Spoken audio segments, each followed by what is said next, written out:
Hey everyone आज मु आपण सहित शेयर करी पालंगर पकोड़ी थरे मो स्टाइल रे एभली भाव में पालंग पकोड़ी बनैकी खातु देखिए बहुत टेस्टी लगे ता सहित यहाँ बनैबा बहुत इजी।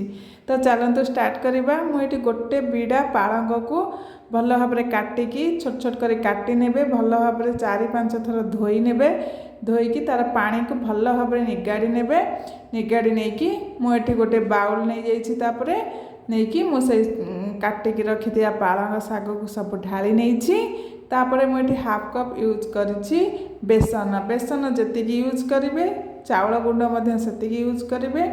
ये मु चाउल गुंड मोर मार्केट रे मिलुवा जो चाउल गुंड यूज करछि आपण मान चाहिले घरे थिबा चाउल गुंड भी यूज करि परिबे।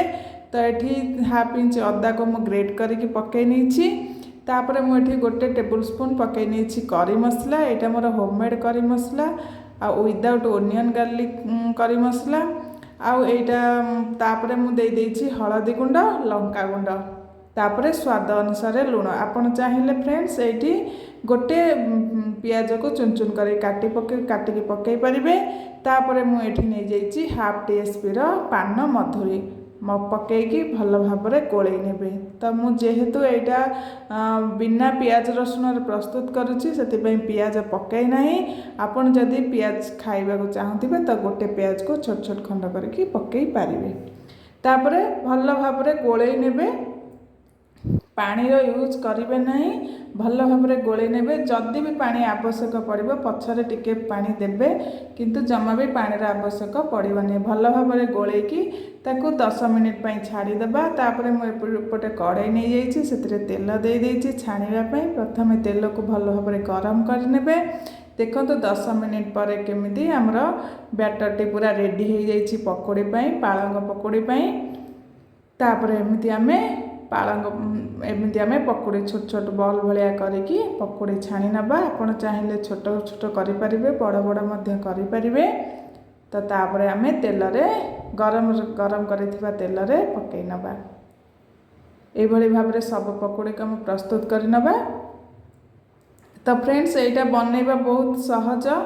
तो ये भाव में मेजरमेंट चाउल गुंडर बेसनर ये मेजरमेंट थे बनातु देखिए पकोड़ीटा बहुत टेस्टी लगे क्रिस्पी बहुत बन।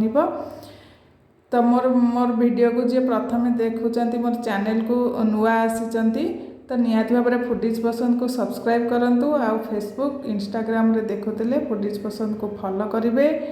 जदि रेसिपी गुड़ाक आपन को भल लगुच निहाती भाव में लाइक गोटे दिंतु आ कमेंट कर जनातु केमिति मोर रेसिपी गुड़ाक लगुच।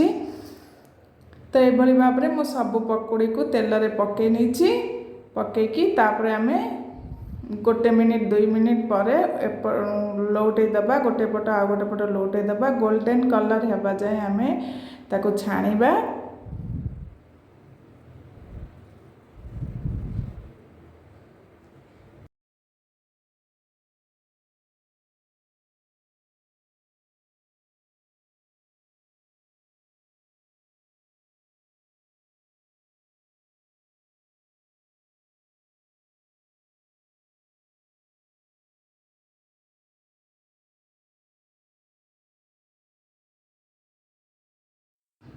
देखंतु एबे हमर पकोड़ी पूरा रेडी हो जाइए देखंतु पूरा बोथ साइड पूरा हमर गोल्डन ब्राउन कलर हो जाइए। एबे आमे ताकू काढ़ी नबा प्लेट को देखंतु केते सुंदर देखा होचे हमर पकोड़ी गुड़िक पालंग पकोड़ी गुड़िक।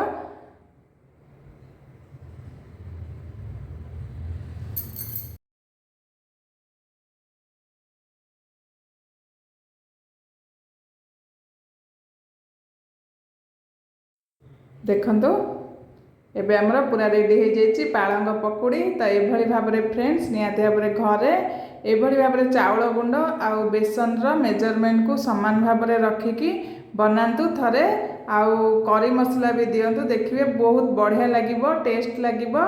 आउ फ्रेंड्स वीडियो भल लगे निहाती भाव चैनल को सब्सक्राइब करूँ जे नुआ देखुंत मो बेल आइकन को दबातु।